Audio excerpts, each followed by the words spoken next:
The lingering smoke of the ruined city drifted across the sky in wavering plumes, mingling with the red glow of a dying sunset.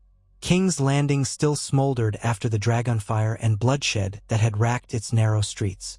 Even the dusk winds could not entirely disperse the stench of death.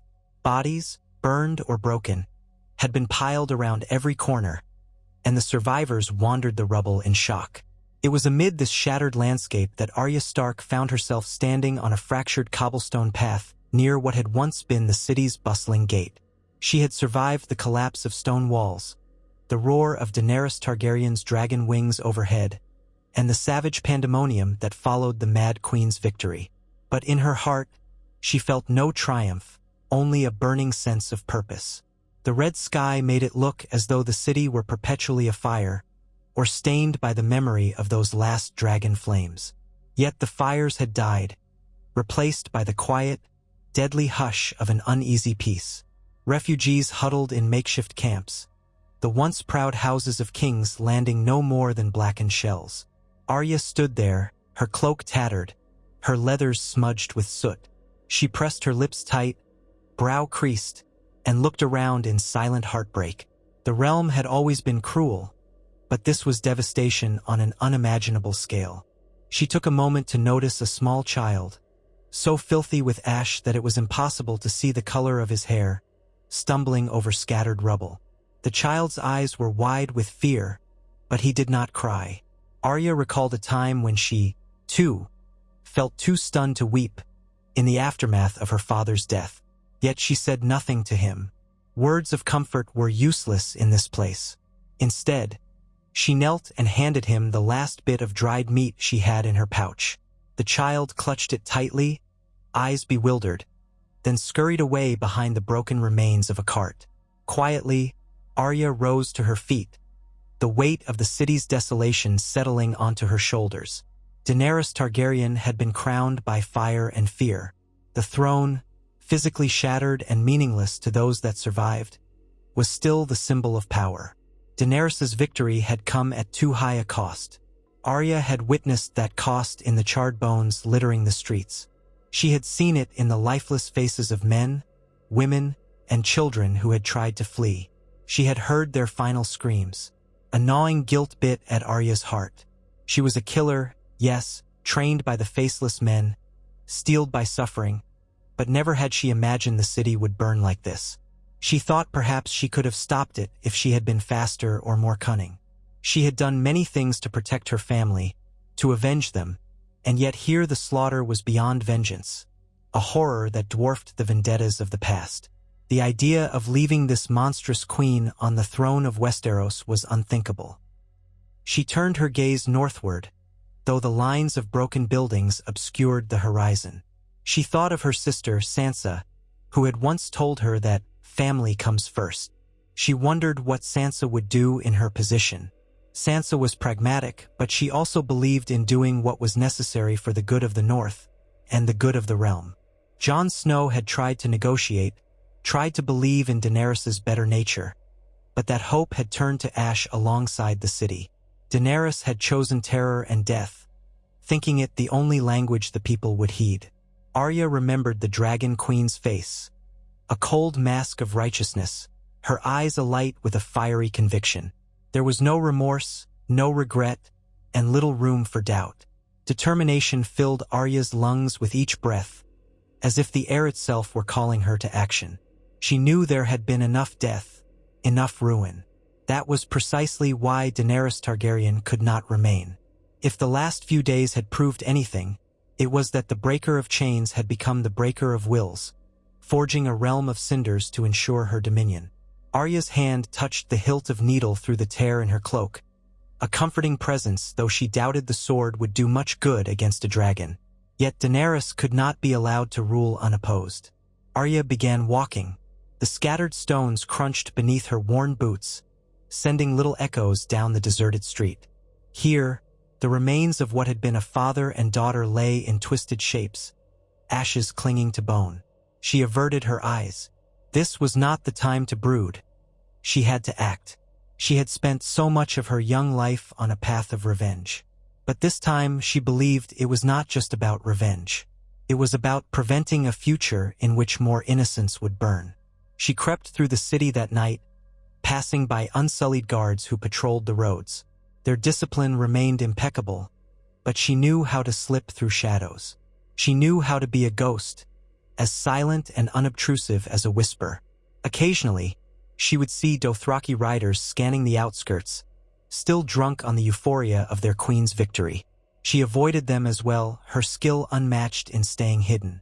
Each time she emerged from an alley, she glimpsed a city that, even in the darkness, looked like the aftermath of 1,000 years of war. Buildings had collapsed into black piles of rubble. Half-burned timbers jutted from the ground like broken ribs in a corpse. Finally, she settled in an abandoned corner of the city, an old tavern whose walls miraculously remained upright. The roof had caved in, but one corner offered enough protection from the open sky to conceal a small figure for the night. She leaned back against the stone, pulling her cloak tight to ward off the cold. She closed her eyes, but sleep was fleeting.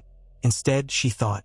She thought of her mother's face, Catelyn Stark, that final day at the Twins. She thought of Robb, of how each step of her journey had been shaped by heartbreak and horror. She thought of the Night King, how she had ended him in one swift strike. That had seemed impossible, yet she had done it. And what was Daenerys Targaryen in comparison to that darkness made flesh? Yet the queen had living soldiers, a dragon, and the cunning to unleash destruction on a grand scale. The threat of one unstoppable woman was just as terrifying as any mythical beast. Morning came slowly, the hazy sun unveiling a sky clogged with drifting ash. Tyrion Lannister was rumored to have turned away from Daenerys, rumored to have been taken captive. Arya wondered if he still lived. She had no love for the man, but she recognized the role he had played in shaping events. The realm was a tapestry of complicated loyalties. Jon Snow was still out there, too, though not present the last time Arya had spied on the queen's retinue. She suspected Daenerys kept him close, or else he was in some prison tower under constant guard. Maybe he was free, wrestling with guilt.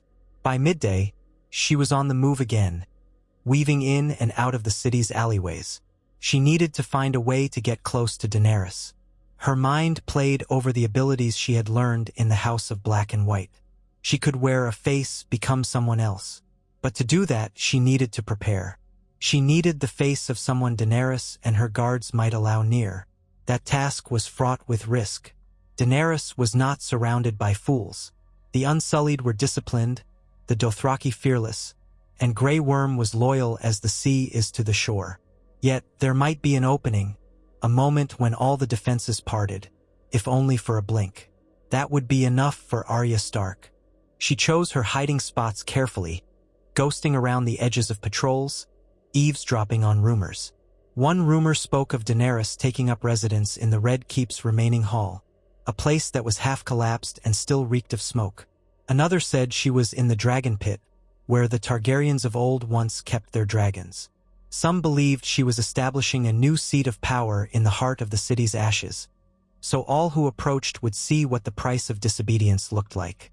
Overhearing these scraps, Arya gleaned that Daenerys was indeed in the Red Keep, or rather what was left of it. The Iron Throne had melted down to a jagged ruin by Dragonflame when Daenerys had unleashed her wrath upon King's Landing, though bits of it might remain. Arya recalled how it had once been a seat forged by the fires of the first Targaryen conquerors. Now it was a blackened skeleton. But the symbol mattered less than the woman who commanded armies and the last living dragon. In the days that followed, Arya watched the comings and goings from a distance. She learned the patterns of the Unsullied posted around the keep's crumbling courtyards. She listened to the footsteps of the Dothraki riders who came through the gates at night, swaggering with confidence, unafraid of any challenge within this conquered city. She took note of how the new court might be arranged. Part of her longed to reach out to Jon, to gather intelligence or glean an ally. But she knew Jon's sense of honor might keep him from endorsing regicide, at least openly.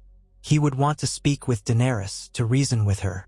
Arya knew that reason had died along with countless innocents. Gradually, she recognized an opportunity in the form of a young servant girl, a nameless thing who carried meals to guards near the keep. The girl had muddy hair and a timid countenance. She was perhaps only a few years younger than Arya herself.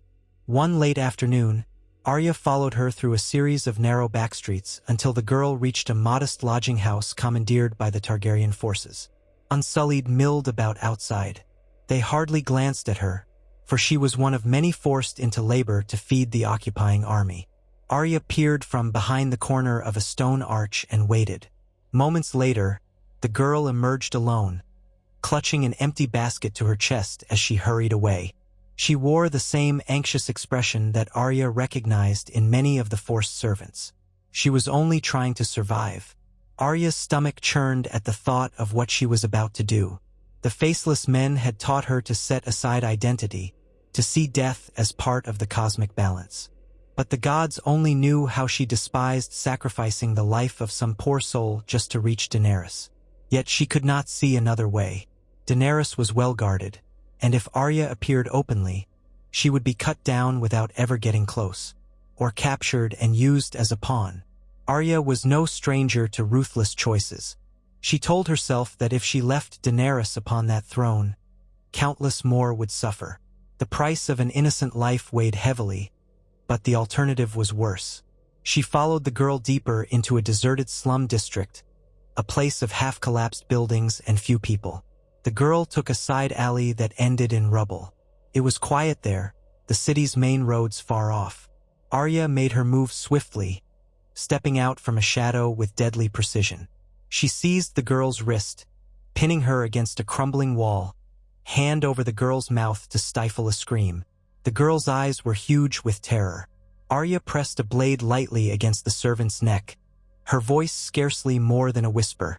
"I'm sorry." The girl trembled beneath her grip, tears forming, her eyes pleading for mercy. Arya had never felt so hollow. It was not about vengeance this time. It was necessity. She could do it. She must do it. That was what she believed in that moment. The memory of her kills past swarmed her mind, but none felt so cold, so unfair. For a heartbeat, Arya hesitated. She had told herself she would pay any price to stop Daenerys.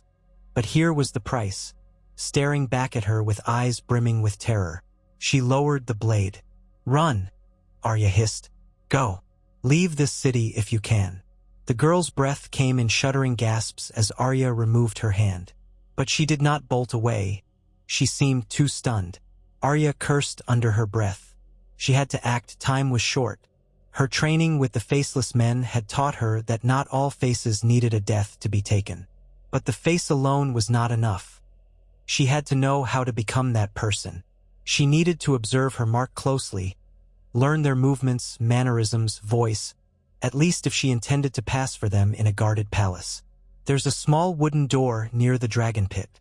Do you know it?" Arya asked in a hushed tone, surprising herself. The girl nodded, tears clinging to her cheeks. "If you want to survive," Arya continued, "go there in the dead of night, slip away into the countryside. Don't come back." The servant swallowed, uncertain if this was some trick, but eventually, with a trembling step, she did as she was told. Arya let her go, heart pounding. She watched the poor girl vanish around a broken corner, limbs stiff with fear. She had intended to kill her, to use her face, but the prospect had become too heavy in that instant. She had killed many, but this felt different. This was not an enemy. This was an innocent. The many-faced god demanded sacrifice, but Arya Stark did not worship that deity wholeheartedly anymore. She could not go through with it. When the girl's footsteps faded entirely, Arya exhaled sharply, as if she had been holding her breath the whole time. Now what? She had no face to wear, no easy way to pass among the Targaryen loyalists. She might try another approach, but if that meant killing an innocent, she was not sure she had it in her to cross that line again. She had walked the path of the faceless men, but she had parted ways with them. The cost was too high. Hours later, as the sun slid behind the horizon, Arya found herself perched atop a scorched rampart overlooking the Red Keep's southwestern approach. Only a handful of towers still stood, and the walls themselves had collapsed in multiple places. From her vantage, She witnessed the shimmering lights of torches and the occasional flicker of braziers. She observed the patrols of Unsullied. She could see the faint shape of Drogon, resting on a large platform of rubble, head occasionally lifting at the slightest sound. The black scales seemed to drink in the darkness, the dragon's presence sending shivers down her spine. Her mind raced with ideas, but each one ended with the same vision. A roar of flame, an entire courtyard lit in dragonfire, and her body turning to ash before she could get close enough. She was not invincible. She had bested a creature of cold magic with a Valyrian steel dagger. But this was different. She had only one chance, a stealth approach. Night wore on. The city was quieter now, many of its inhabitants gone or dead. Those who lived huddled in fear, scarcely daring to cross the roads. The Targaryen banners, once bright red, looked black in the darkness, like torn shadows flapping in a silent wind. Eventually, Arya climbed down from the rampart, her footsteps like a cat's, and circled the perimeter of the Red Keep. She found a disused postern door near the rocky sea face, half blocked by fallen debris. She tested the door, found it locked, and carefully inspected the area. No guards were stationed here, likely because of the dangerous collapse of the walls overhead. Still, it might serve as an escape route if she could wedge it open from the inside. Unsure if she would find an easier entry, Arya began to pick her way through the loose stones. She was no master thief, but she had learned a thing or two about locks during her years on the road. The metal was rusted, and after several attempts, she managed to shift a hidden catch. The door creaked open slightly. She froze, ears alert, waiting to see if any guards had heard. Silence. Slowly, she pulled the door open wide enough to slip through. Inside, darkness greeted her. She let her eyes adjust. The corridor was a battered remnant of what had once been a grand castle. Stones had crumbled from the ceiling, large cracks spiderwebbing the walls. She followed the corridor, mindful of every step. Somewhere above, she heard the rumble of men's voices, the faint clang of armor. She kept to the gloom, one hand braced against the wall to steady her balance over scattered debris. Her heart pounded as she wove through the labyrinth of half-ruined passages. She was no stranger to the Red Keep's secrets. She had spied on Cersei's plotting once, years ago, by exploring hidden corners. But the destruction wrought by dragonfire made the castle nearly unrecognizable. Corridors abruptly ended in collapsed ruins. Staircases led nowhere. She had to double back repeatedly to avoid patrols or dead ends. The night stretched on, each minute a test of her nerve. Eventually, she emerged into a vast hall, or what was left of it. Part of the roof had caved in, allowing moonlight to slant through in irregular beams. Here, twisted remains of pillars and broken benches gave the place an eerie, desolate feel. She heard voices echoing from somewhere nearby, sharp commands in the Valyrian tongue, the clipped discipline of the Unsullied. Arya pressed herself behind a shattered pillar, swallowing hard. A line of Unsullied marched through the hall, led by a figure in dark leathers with a silver chain glinting faintly. Grey Worm. His face was like chiseled stone, eyes forward. He carried a spear with lethal elegance, every step measured. Behind him followed a handful of officers, each in the same disciplined posture. They spoke quietly among themselves, then disappeared through an adjoining corridor. Arya waited, her heart pounding. She could have attempted to slip a dagger between Grey Worm's ribs as he passed, but she knew that would alert the rest of the guard. She would not survive. To kill Daenerys, she had to remain unseen until the final moment. Even Grey Worm was a lesser threat compared to the dragon and the Queen's certain vigilance. Arya allowed them to pass out of sight, taking silent stock of the route they had chosen.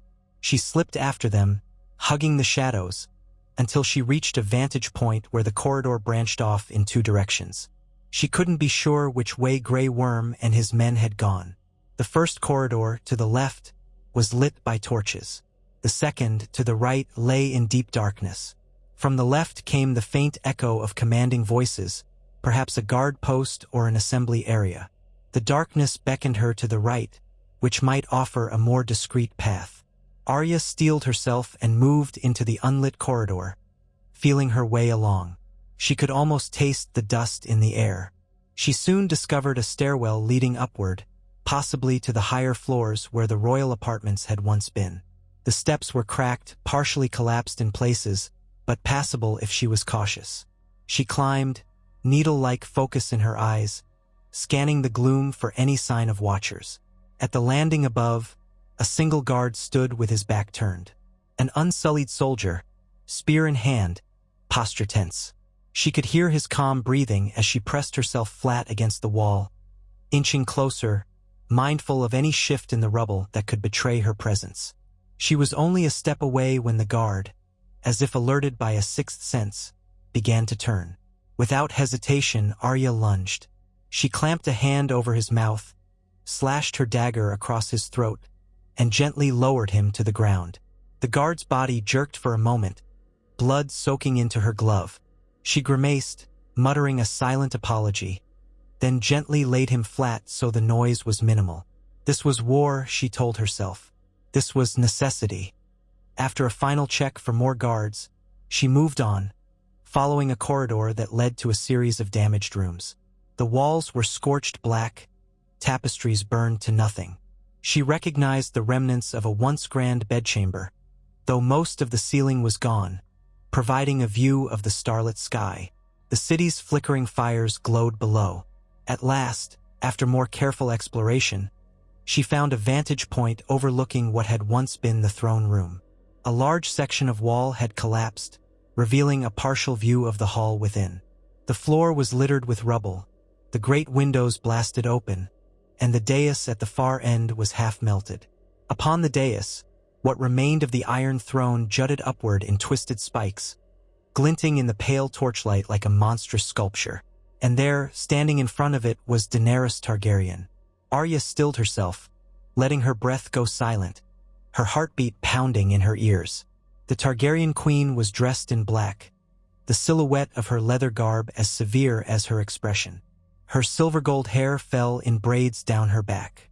She stood with her hands clasped in front of her, staring at the ruined throne.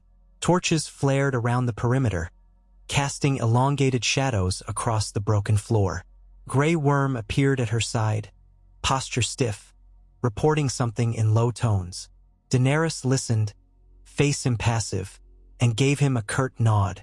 He bowed his head and departed. Daenerys lingered, alone, gazing upon the remnants of the seat she had desired all her life. Arya felt a flicker of something like pity. She had known that lust for vengeance, that single-minded pursuit of a goal, that cold emptiness when the pursuit was done. But pity did not erase what Daenerys had done, nor what she might still do. Arya took stock of the distance, the presence of any other guards. She saw none in the throne room, but that did not mean there weren't more beyond her line of sight. The queen was alone for the moment, an unguarded instant. But how to get there without crossing open ground? Arya noticed that parts of the upper gallery might provide a route, though it was precarious. She also considered if she could slip into the throne room from behind the dais, but the rubble there looked impassable. Another option, wait until Daenerys moved, but that risked losing the moment. Arya's mind turned to the memory of the Night King at the Godswood, that singular opportunity she had taken. This time, however, there was no dark courtyard to leap across, no swirling dead to distract. Daenerys Targaryen was no undead king. She was living flesh, but she commanded the hearts and minds of her armies. A direct approach was almost certain suicide. Even if Arya managed to strike, how would she escape Drogon's wrath? And yet, she reminded herself, she was Arya Stark, the girl who had traveled across the sea, learned the ways of the faceless men, returned to kill those who had wronged her family, and ended the Night King. This was her fight. With careful deliberation, she swung herself around the collapsed masonry, dropping quietly into what remained of the upper gallery of the throne room. She crouched behind a fractured stone railing, hidden from sight, though her vantage of the queen was partial. Daenerys began to speak, her voice echoing softly in the husk of the grand hall. "I was going to make it beautiful again," she said, as though addressing the throne. A new world. No more tyranny, no more fear. But they were too afraid to follow me. Arya peered over the edge, wanting to see if Daenerys was speaking to someone.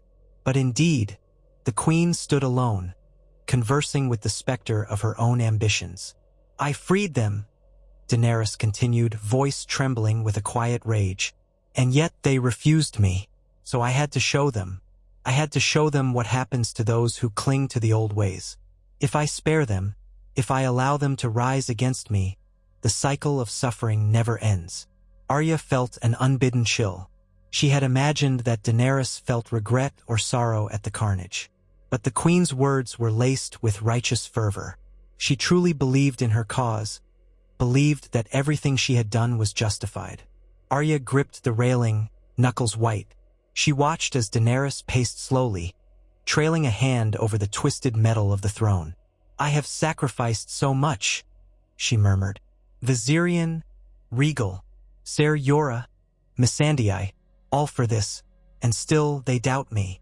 She paused, brow furrowing. But they will come to understand, or they will fall.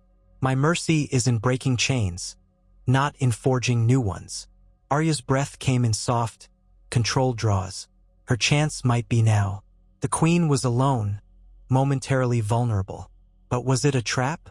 She scanned the darkness, listening intently for the scrape of armor or footsteps. Nothing. She stood slowly, the dagger in her hand, her body tensed. She slid along the broken edge of the gallery. There was a drop of perhaps 15 feet to the floor below, littered with rubble. It would be a risky jump, but she might manage it with minimal noise. From there, a swift dash to Daenerys, then a plunge of the dagger into her heart. If she succeeded, the queen would die before she could cry for help.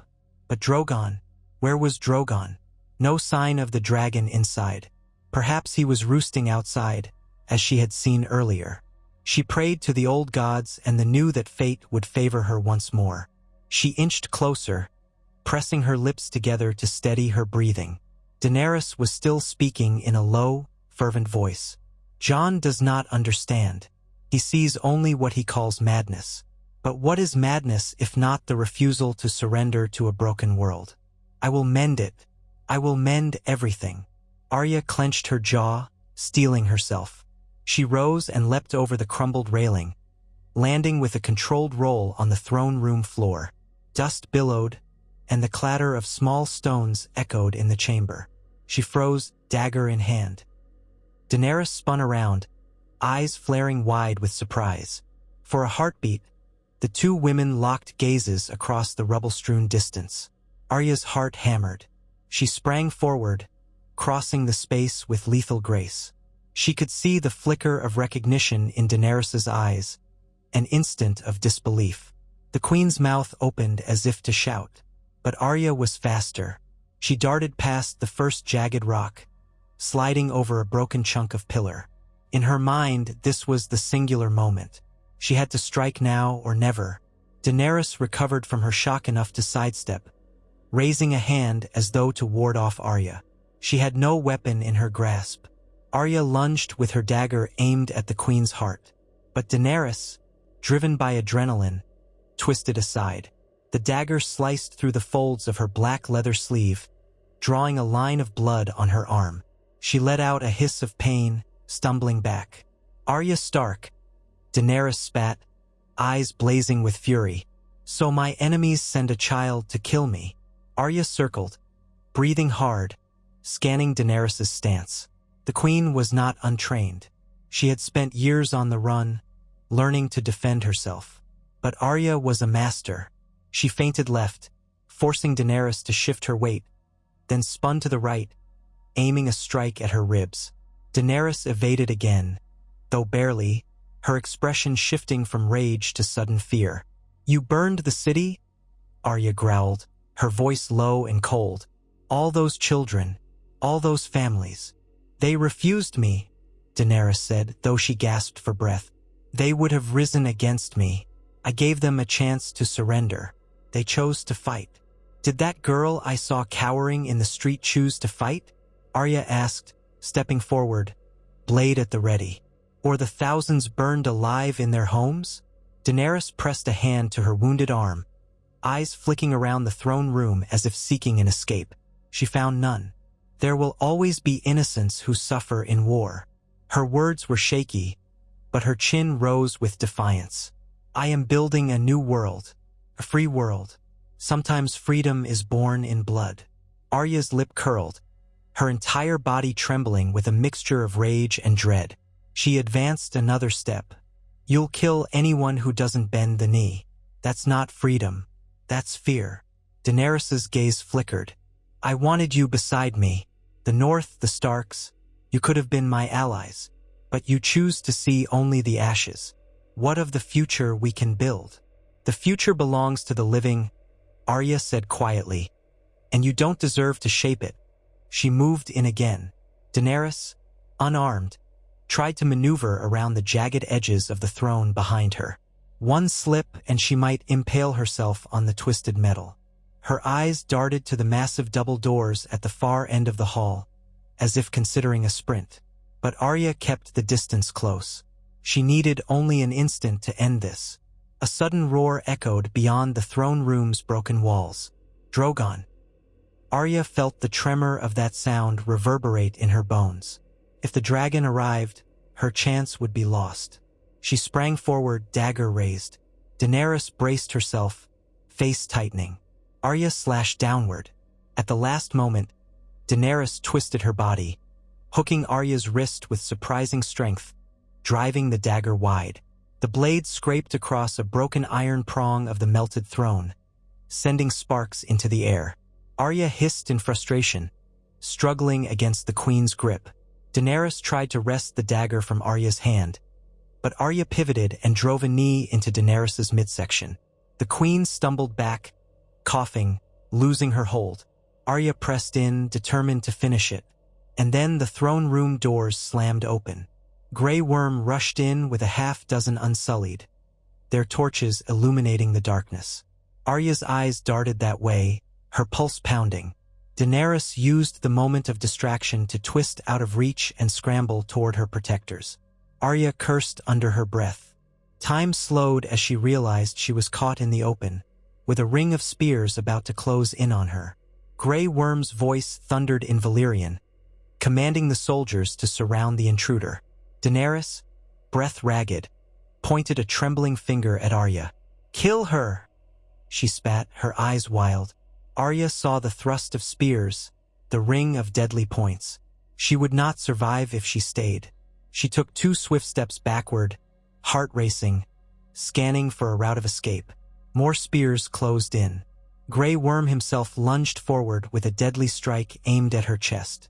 Arya barely managed to twist aside, the spear's tip grazing her left shoulder. Pain flared, hot and sharp.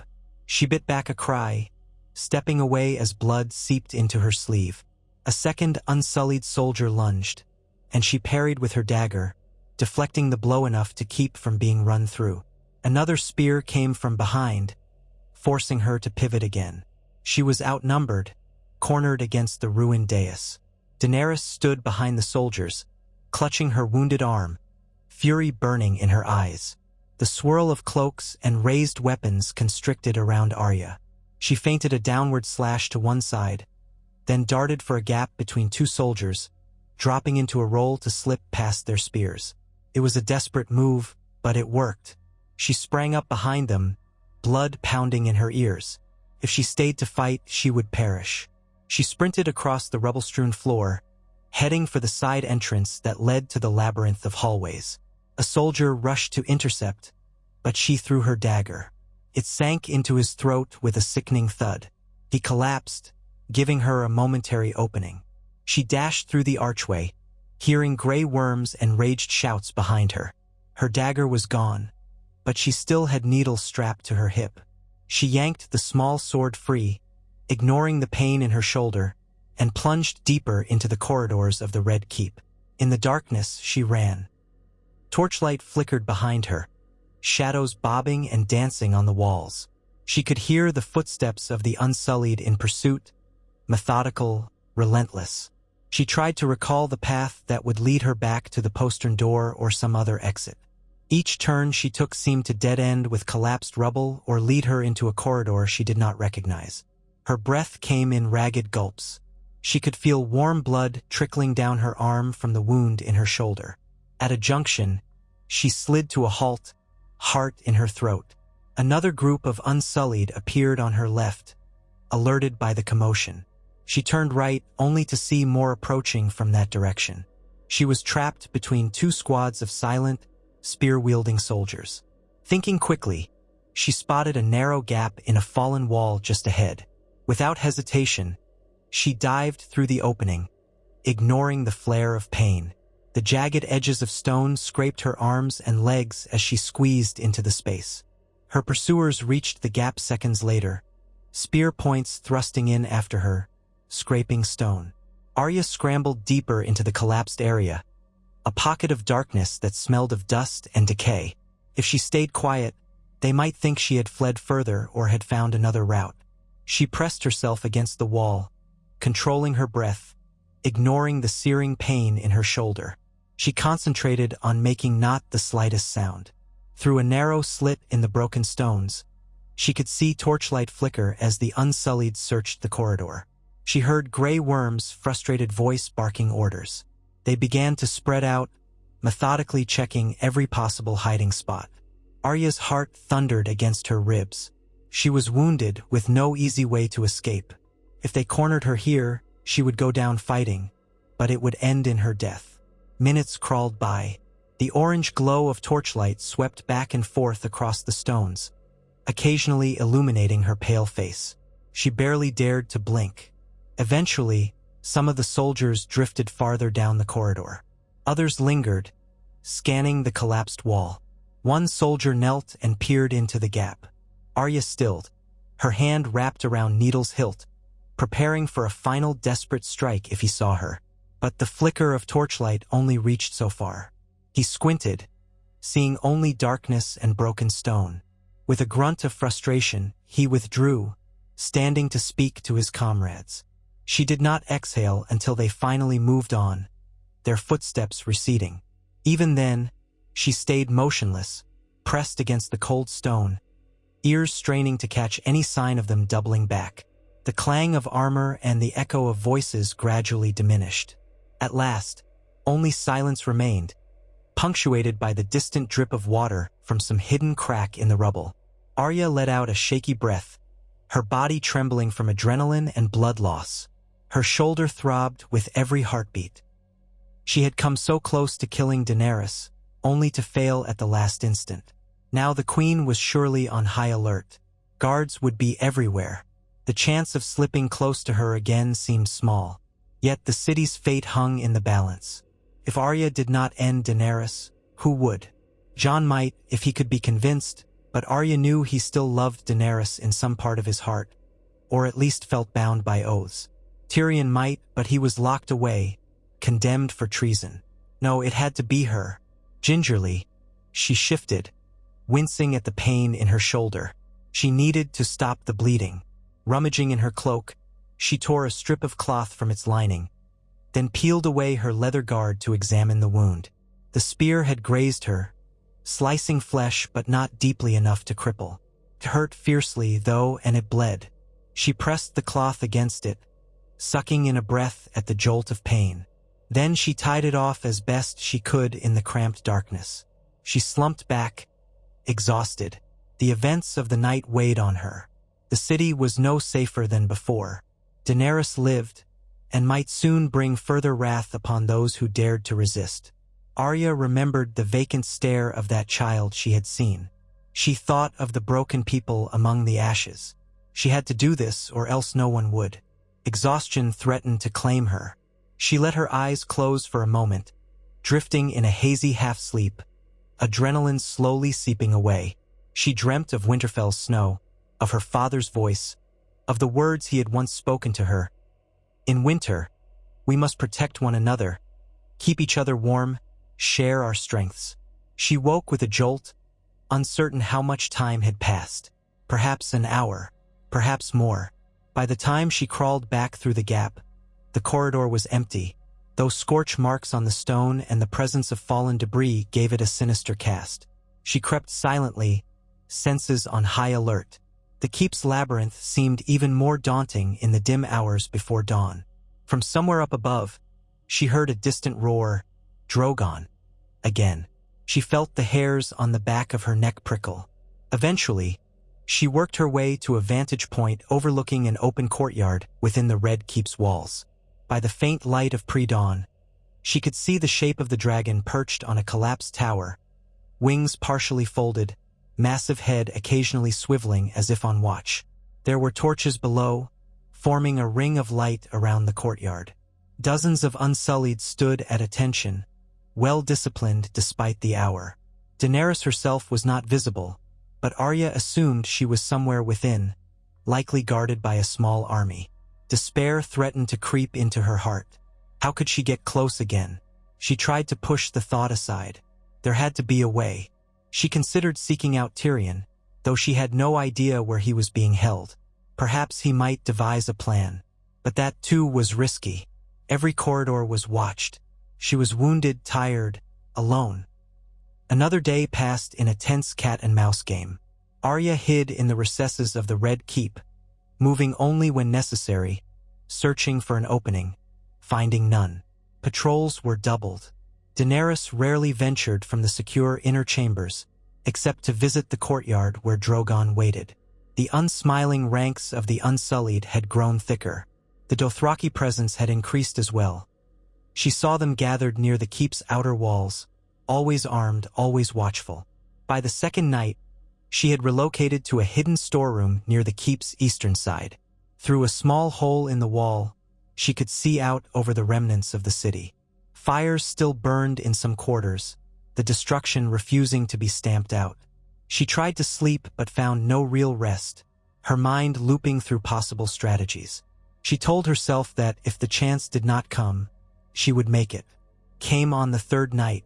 News spread quietly, but Arya caught wind of it from listening at doors, that Daenerys planned to address her forces at first light in the great courtyard.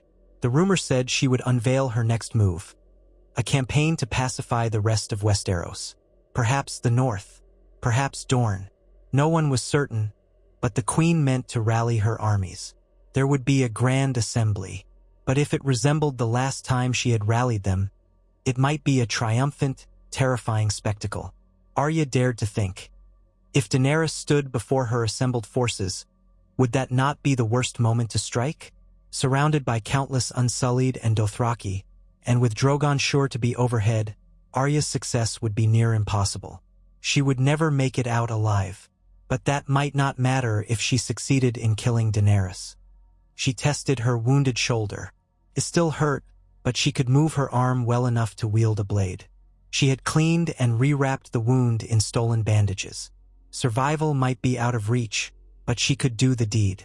And if she succeeded, the realm might have a chance. Jon or someone else could step up, maybe broker peace with the Targaryen loyalists. Drogon might burn her alive in response, but she would be dead anyway. She thought of her family, Sansa, Bran, Jon. She thought of the sacrifices they had all made. She remembered her own survival after the Red Wedding, her countless brushings with death, the long road to Braavos, the near loss of her identity, the revenge she wrought upon Walder Frey. She had come so far, endured so much. Perhaps this was her destiny. To remove the final threat, even if it cost her everything. She clasped Needle's hilt, drawing strength from its familiar grip. It was a Stark sword, named for a Stark girl's spirit. As dawn approached, she slipped through the battered corridors toward the courtyard's upper terraces. The massive open space had been cleared of rubble, or at least the worst of it, creating a large assembly area. The Targaryen banners, newly made, fluttered in the pre-dawn breeze, red dragons on a black field. Torches and braziers illuminated the edges, the flickering light revealing row upon row of unsullied soldiers. In the distance, Dothraki warriors clustered with their horses, some wearing savage grins, their araks glinting. Arya found a hidden perch on the remnants of a balcony that overlooked the courtyard. Part of the stone rail was broken, providing a gap just large enough for her to remain concealed while peering down. The sky was beginning to lighten, a pale gray swallowing the stars. Below, the soldiers stood in rigid lines. In a corner of the courtyard, Drogon lay coiled, wings folded, occasionally releasing a low rumble. Even from here, Arya could sense the beast's power, a living furnace that could incinerate armies. With a sudden fanfare of trumpets, a sound that clashed with the hush of dawn, the queen appeared. Daenerys stepped forward at the head of the courtyard, Grey Worm by her side. Her hair was tightly braided, her black cloak fluttering behind her. A hush fell over the assembled ranks. She climbed onto a makeshift dais, perhaps constructed from the remnants of some collapsed stage. The queen surveyed her army, her face austere, unyielding. "My people," she began, her voice carrying across the courtyard. "You have fought beside me, you have bled for me, and together we have achieved what all others said was impossible. The Iron Throne is ours, the city is ours, the realm is ours." A resounding stomp of spears on stone from the Unsullied echoed her words.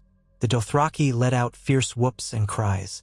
Daenerys lifted her chin, soaking in their adulation. Arya watched, heart pounding, crouched behind the broken balcony. "But our work is not done," Daenerys declared. "The wheel we sought to break still spins in other lands. There are those who cling to old powers, old traditions, old loyalties. They will resist the new world we build. They will resist freedom. And so we must show them, just as we showed King's Landing, that our resolve is unbreakable." Arya's jaw clenched.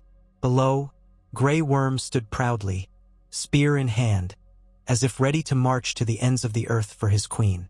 Daenerys's voice rose with fervor.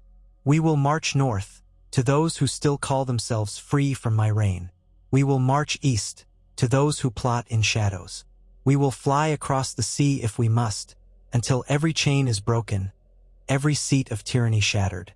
We will bring them all into the light of the new world." The roar from the assembled troops was deafening. Drogon raised his head and let out a thunderous cry, as if joining the warlike chorus. Daenerys extended her arms, as though embracing the entire realm, her eyes alight with the fire of conquest. Arya felt her pulse pounding in her temples. This was the moment. Once Daenerys left this courtyard, security would be tighter than ever. If Arya could not kill her now, she might never get another chance. With trembling fingers, she gripped the hilt of needle. She scanned the area. The distance from this balcony to the dais was too great to leap. But there was a partially collapsed beam and a toppled column bridging the gap to a lower level. If she could move across those silently, she might drop down near the dais. The entire courtyard was ringed with Unsullied. But if Daenerys was in the midst of her speech, they might be momentarily distracted. Felt like madness, but Arya had faced madness before. She began to move carefully, keeping her body low. She slipped through the broken portion of the balcony, stepping onto the collapsed beam that stretched diagonally toward the lower terrace. Her wounded shoulder ached, but she forced herself onward. The soldiers below were enraptured by their queen's speech. Her foot slipped on a loose piece of rubble. She caught herself, heart hammering, fighting to remain silent. She crouched low, inching forward across the beam until she reached the toppled column. It lay at an angle, partially bridging the gap to a walkway that lined the courtyard. If she could reach that walkway unseen, she might circle behind the dais. She dropped onto the walkway, landing lightly, her knees bending to absorb the impact. She froze, pressing herself against the wall, straining to see if any guard had noticed. Not yet. The roar of the army was near deafening, punctuated by the queen's fiery speech. The walkway was in partial disrepair, but passable. She crept along it, step by careful step, until she was aligned behind the dais. An archway led down into the courtyard from here, presumably an entry for officials in the old days. She peered around the corner. The dais rose only a few feet above the courtyard floor. Grey Worm stood to Daenerys' left. Another high-ranking Unsullied stood to her right. They formed a protective flank. Dozens of soldiers were in close proximity, but there was a small gap behind the dais, a space overshadowed by the remnants of a wall.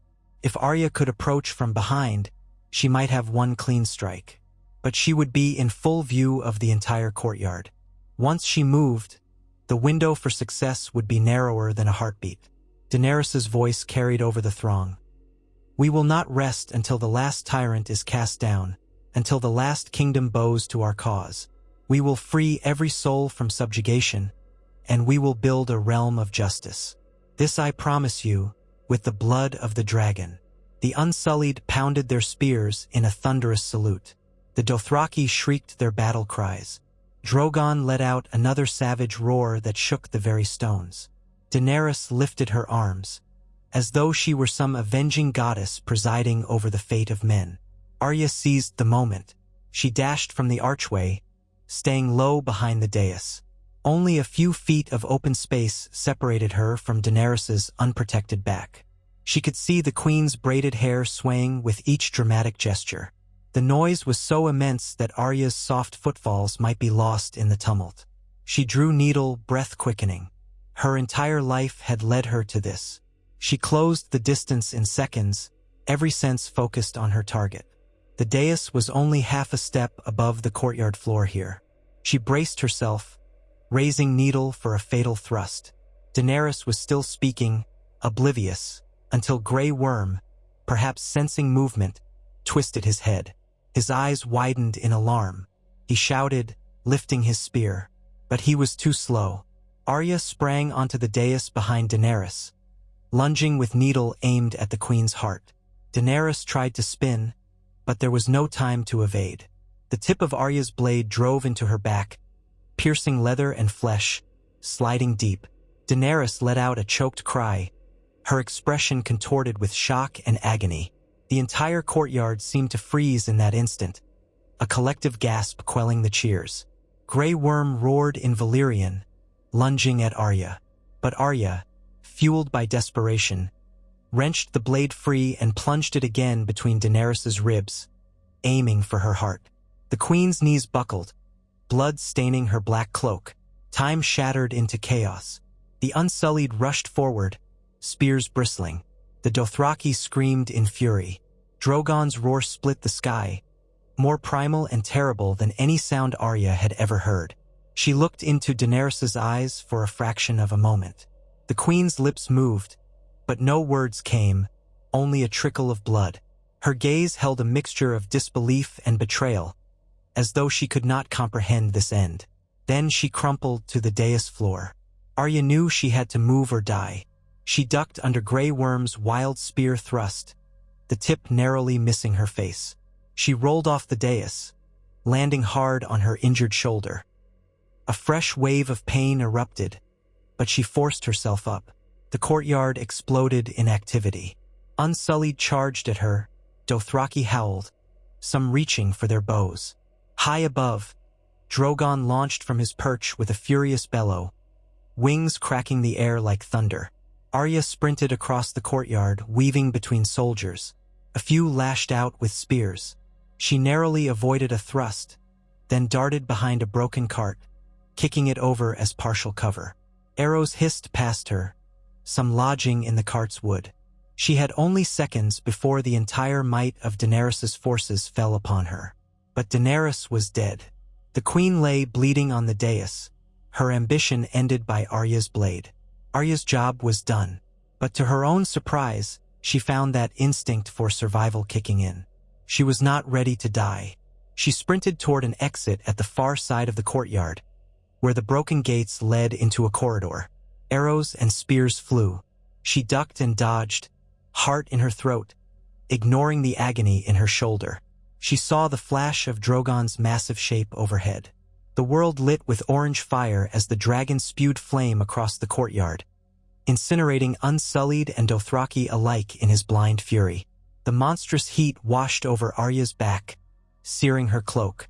She bit back a scream, tears springing to her eyes at the sudden burn. The flames parted, leaving charred corpses and swirling ash in their wake. Drogon roared again, scanning for the one who had slain his mother. Arya pressed herself against the remnants of a scorched wall, heart hammering so violently she thought it might burst. The courtyard was a scene of chaos. Screaming men, bursting flames, the deafening sound of the dragon's rage. She caught a glimpse of Grey Worm kneeling by Daenerys's body, face contorted in grief and anger. He lifted his head, spotted Arya, and bellowed an order to the surviving soldiers. They advanced in a frenzy, desperate to avenge their fallen queen. Arya ran, adrenaline giving her strength, though she knew the real threat was Drogon. She had seen what happened to any who stood before a dragon's wrath. The corridor beyond the gate had partially collapsed, leaving a jagged path filled with debris. She scrambled over it, ignoring the pounding footsteps behind her. The dragon's roar echoed overhead, and she glimpsed a shadow passing across the broken ceiling. Fire rained down, blasting the corridor behind her, obliterating the soldiers who pursued. The shockwave knocked Arya off her feet. She landed hard, coughing as dust and smoke filled her lungs. Desperate, she crawled through the rubble, turning blindly down a side passage. She found herself in a wide hallway that ended in a row of shattered windows overlooking the bay. Dawn light spilled through the cracks, revealing the black waters beyond. Behind her, the corridor glowed with dragonfire, the air shimmering with heat. A few more steps, and she found a section of the wall that had crumbled enough to reveal an exterior ledge. She did not hesitate. She climbed through, her hands scraping on jagged stone, her boots slipping. Finally, she emerged onto a ledge outside the Red Keep, the wind off the sea hitting her like a cold slap. She pressed herself against the wall, scanning for a way down. Far below, waves lapped against the rocky base.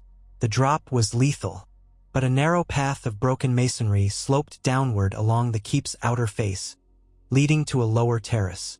Another roar from behind told her Drogon was still searching. She began a careful descent, fingers clenched around any handhold she could find. Stones gave way beneath her feet, clattering into the sea below. Each slip sent her heart lurching. If she fell, it would be death. But she had no choice. Flames burst from one of the windows above, scorching the air. Arya could feel the intense heat on the back of her neck. She pressed herself against the stone, flattening her body. The dragonfire receded. She took the chance to keep moving down. After a harrowing climb, she reached the lower terrace. The path led to a small overlook. From there, a narrow footbridge, half broken, spanned a gap to another turret. She hurried across it, each plank and stone step creaking ominously. Below her, waves crashed against the keep's foundation, sending plumes of spray into the air. She tried not to look down. At last, she stepped onto the turret. The door was ajar and she slipped inside. The interior was cramped, spiraling downward. She descended, her mind in turmoil, her shoulder throbbing, her cloak singed, each breath tight with fear that Drogon or the soldiers would appear at any moment. But none did. She emerged at the base of the turret, into a narrow passage that opened onto the rocky shore. The water was higher here, swirling around jagged stones. She hopped from rock to rock, her feet occasionally slipping in the slick seaweed. Finally, she reached a larger cluster of rocks where the shore flattened out slightly. The city loomed overhead, battered and burned, the Red Keep scarred by the morning's chaos. Smoke still rose from the courtyard. She heard faint shouts above, but no immediate signs of pursuit. Drogon's anguished roars echoed distantly, as if he circled overhead, searching for something he could burn to exact vengeance. Arya staggered away from the keep, each step a battle against pain and exhaustion. Her breath came in ragged gasps. The salt air stung her wounds. When she found a small recess in the cliffside, she ducked inside, leaning her back against the cold stone, struggling to catch her breath. She pulled back her cloak, revealing her burned side. The heat of Drogon's fire had seared through some layers of cloth, reddening her skin. Blood still oozed from her shoulder wound. Every muscle screamed for rest, but she had done it. Somehow, in that storm of chaos, she had found the moment to strike. Daenerys Targaryen was dead, slain by Arya Stark's hand. In that knowledge, she felt a heavy swirl of emotions. Relief, horror, sorrow, and a flicker of triumph. She thought of the innocents who might be spared from further dragonfire. She thought of Jon, of Tyrion, of all those who had feared Daenerys' tyranny. Perhaps now they had a chance to rebuild. Perhaps there would still be war and chaos, but at least the unstoppable threat of the Mad Queen was ended. She closed her eyes, letting tears slip down her cheeks. She had seen too much death, caused too much of it herself. She remembered the little girl she had been in Winterfell, chasing cats through the courtyard. She remembered Jaqen Hagar's lessons, the house of black and white, the faces, the illusions. Now, it was all culminating in this single act of regicide that might shape the fate of an entire realm. She stayed hidden in the recess, dozing fitfully as the morning turned to midday. The pain in her shoulder grew stiff. She had no proper supplies to tend to it. Eventually, she forced herself to her feet, determined to leave King's Landing behind. She would find a way north or perhaps beyond. She did not know if the city's new power brokers, Tyrion or Jon, would be able to quell the Targaryen loyalists or calm Drogon. That was their burden now. She had played her part. Moving carefully along the rocky shoreline, she avoided any obvious paths. She kept an eye on the sky for the dragon's shadow. But Drogon did not appear overhead again that day. Perhaps he had flown off in grief and rage. Perhaps he soared above the city, waiting. Arya ducked under an overhang, pressing onward. The city gradually receded behind her, the burned spires and collapsed towers diminishing in the distance. Now came the real challenge, surviving in a land torn by war, where no one's loyalty was guaranteed. She had just assassinated the queen. Anyone who recognized her might try to claim vengeance, a bounty, or simply retribution. Still, she pressed on, guided by that stubborn Stark resilience. She recalled the face of her father, the words he had spoken so often. When the snows fall and the white winds blow, the lone wolf dies, but the pack survives. She hoped her pack would survive. Sansa in Winterfell, Bran with his uncanny gifts, Jon torn by his Targaryen blood. She had set them all free from the shadow of Daenerys, or so she hoped. At length, she reached the outskirts of the city, where the shoreline gave way to rolling hills of scrub and rock. She paused to glance back one final time. The sun hung low in the sky, casting a golden-red light over King's Landing. Even from here, she could see the blackened patches of rubble, the once white walls turned to gray ashes. A thin plume of smoke drifted above the Red Keep, as if the city itself was exhaling the last breath of that terrible war. She thought of the bodies left behind, of the unsullied and Dothraki who had watched their queen fall in a heartbeat of violence. There would be consequences, but the realm might heal given time. She had chosen to kill Daenerys Targaryen for that chance, to spare other families the horrors that had befallen the Starks and so many others. She did not know if the realm would thank her or condemn her. With a tired exhalation, Arya turned away. She set her sights on the open road, uncertain of her destination, but determined to keep moving. Her shoulder burned, her side was raw, and the exhaustion felt bone deep. Yet she remained upright, step after step, carrying with her the knowledge of what she had done. The wind blew in from the sea, ruffling her ragged cloak, bringing with it a faint scent of salt and the memory of burning. She did not look back again. The sun sank lower, bathing the world in red and orange. Under that fading light, Arya Stark disappeared into the wild, a lone figure whose destiny had once been shaped by vengeance and had, in the end, shaped the fate of an entire kingdom. The city behind her would never be the same, its future unmoored from the Dragon Queen's fiery path. Some would call Arya a hero, others a murderer. History would judge her actions from a distance. But in that moment, she was only a weary traveler with a bleeding shoulder, a stolen cloak, and the memory of a second impossible kill. The Night King, and now the Dragon Queen. Soon, darkness claimed the sky, and the stars emerged one by one. Arya pressed on through the gloom, mind drifting to thoughts of Winterfell's walls, of what might await her there, if she ever returned. For now, she found solace in the quiet hush of the night, far from the roar of dragons and the screams of a burning city. She had made her choice. She had done what she believed was necessary, and in doing so, She carried the weight of 1,000 possibilities into that silent darkness, alone but unbroken. She paused once to drink from a stream that trickled through a rocky crevice. She looked at the reflection of her face in the dark water, smudged with dirt, weary, hardened. She remembered a time when that face was rounder, younger, holding a trace of innocence. That innocence was long gone. Yet somewhere deep inside, there was a spark of the girl who once danced with a wooden sword at Winterfell. That girl had grown into a killer who had taken upon herself the burden of stopping a new reign of terror. Was it truly over? She had no illusions that the realm's troubles would vanish overnight. Power vacuums invited new conflicts. But at least Daenerys' reign of fire had ended before it scorched the entire continent. Arya felt a pang of guilt for the innocents who had still died on that final day, unsullied, cut down by Drogon's flames as they tried to avenge their queen, Dothraki, who had blindly followed a conqueror. But her regrets were overshadowed by the memory of kings landing in flames, children turned to ash. She could not allow more to suffer that fate. The night grew colder. She found a shallow cave, little more than a hollow in the hillside, to shelter in until morning. Sleep, when it came, was fitful. She dreamt of wolves and dragons, of dire wolves howling beneath a blood-red sky. In the dream, she was running through a forest of burned trees, their branches twisted like black claws. She heard Daenerys' voice echoing, saw the dragon's shadow overhead, felt the heat of flame.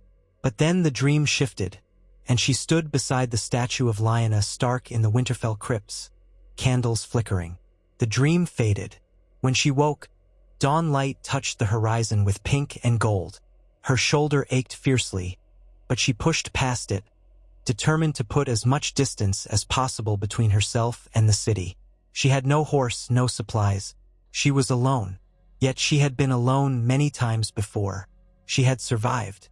She pressed forward through the rocky terrain, heading inland, aiming north. Days blurred together as she traveled the war-torn countryside. She passed small villages, some abandoned, some barely clinging to life. She avoided main roads, for fear of running into Targaryen patrols or bandits. Rumors trickled along the whispers of travelers. The Dragon Queen was dead, slain by a faceless assassin. The Unsullied were in disarray, some chanting oaths of revenge, some simply lost without their breaker of chains. The Dothraki were scattered, uncertain whether to remain in Westeros or sail back to Essos. Jon Snow, it was said, was negotiating a surrender or a truce. Tyrion Lannister had been freed, or so one rumor claimed. Another insisted he was executed. The realm reeled, leaderless, as lords began to jockey for position. Amid these rumors, Arya Stark's name was rarely mentioned. No one suspected that the quiet, grim-faced girl passing through was the lethal hand who had ended Daenerys Targaryen. She made no effort to claim credit. She slept in barns or under hedges, hunted rabbits when she could, and used the survival instincts she had honed over the years. Her shoulder, still not fully healed, grew stiff and pained her at night. A fever threatened her once, but she managed to fight it off, washing the wound in cold streams, binding it with clean cloth whenever possible.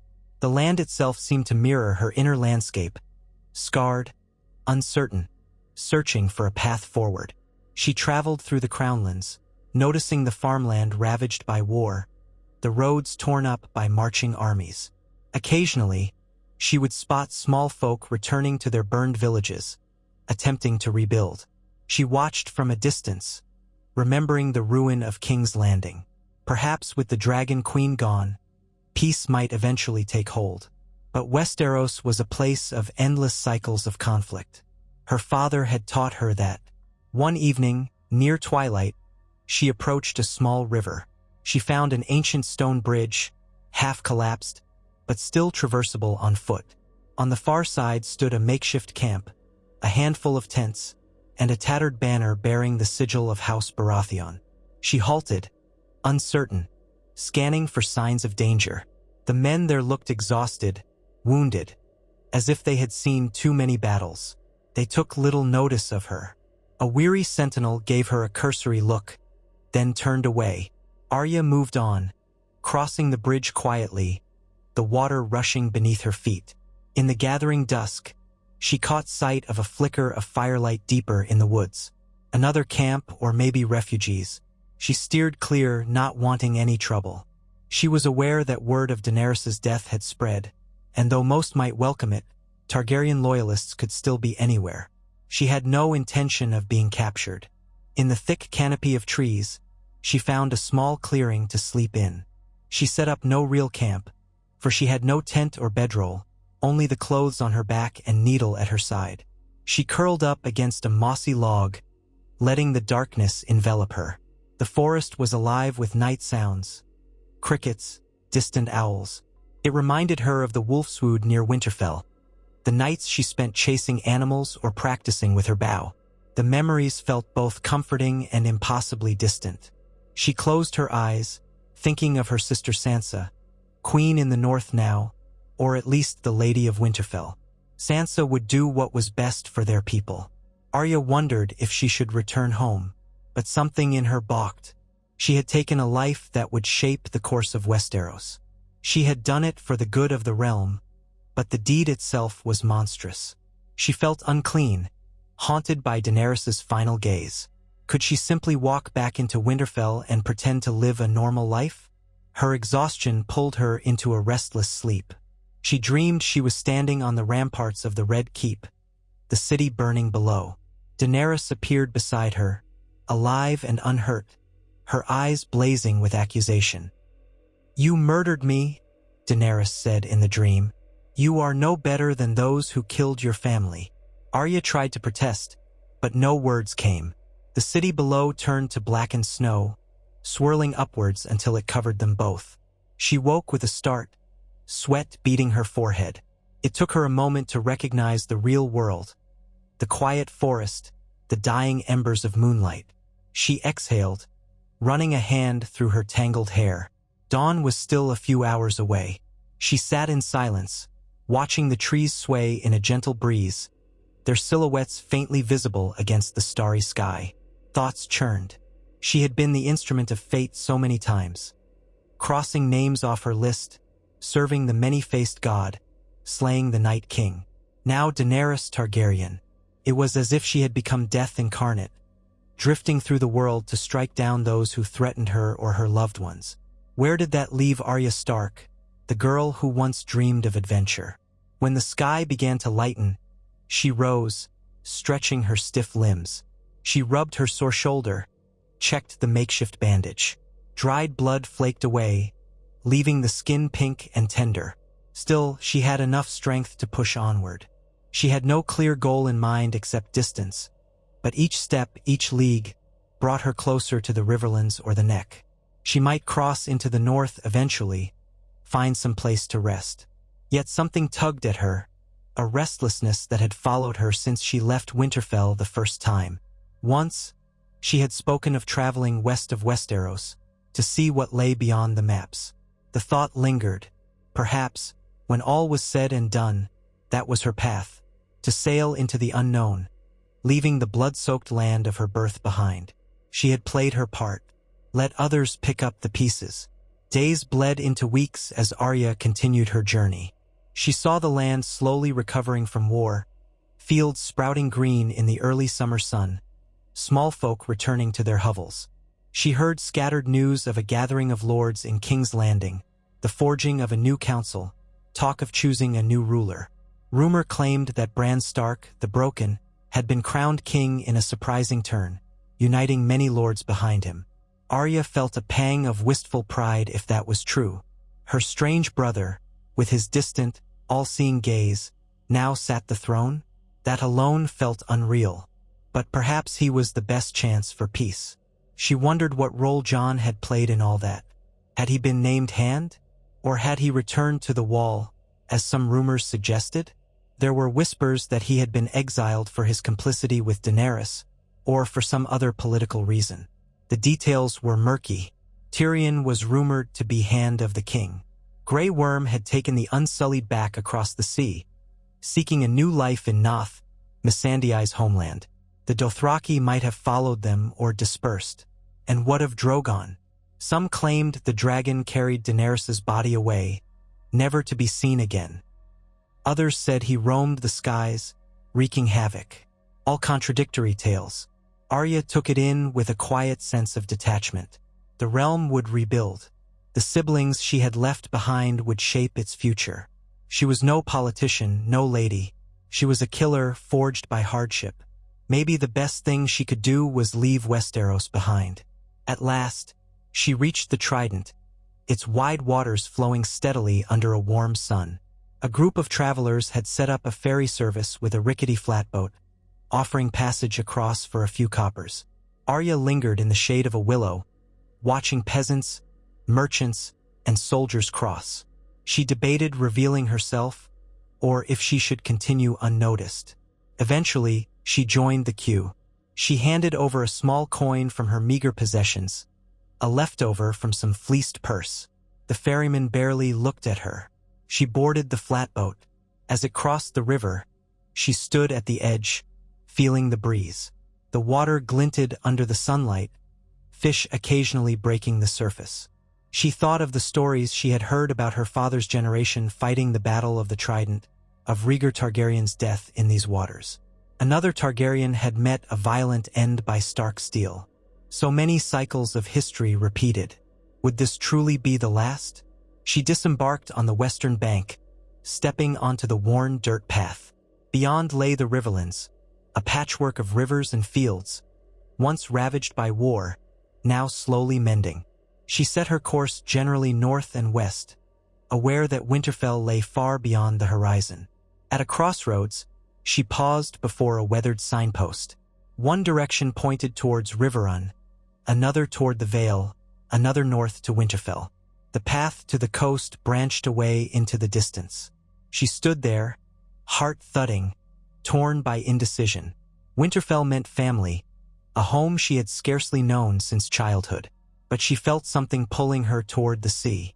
The call of the unknown. Memories swirled. The house of black and white, the endless recitations of the names on her kill list, her father's face on the day he died, the swirl of black wings from crows in the weirwood, the moment she slit Walder Frey's throat, the cold, chilling triumph of the Night King's defeat, and Daenerys Targaryen's final breath. She closed her eyes, letting out a slow exhale. Then, quietly, she turned toward the coast. If her family needed her, she would come. But for now, the wide western sea called. She would find a ship. She would sail beyond the edge of the known world, seeking whatever lay past the horizon. The realm would remember Arya Stark, or it would not. It didn't matter. She had done what she set out to do. She had ended the greatest threat she believed Westeros faced. She started walking. The path wound through rolling fields and clusters of trees. The wind picked up, carrying the fresh scent of distant salt air. She reached up and brushed her fingertips across the wolf's head pommel of needle, strapped to her hip. She was ready for whatever lay ahead. And so Arya Stark left behind the kingdoms she had saved from a queen's fury, bearing the weight of that act with each step into the unknown. Whether the histories would call her savior or murderer was out of her hands. All she knew was that she had made a choice, that she had acted as she believed she must, and that now, the open sea beckoned her to find what lay beyond all maps. In the quiet hush of a new dawn, she disappeared into legend, a lone wolf among the waves, leaving behind the ashes of a dragon's dream.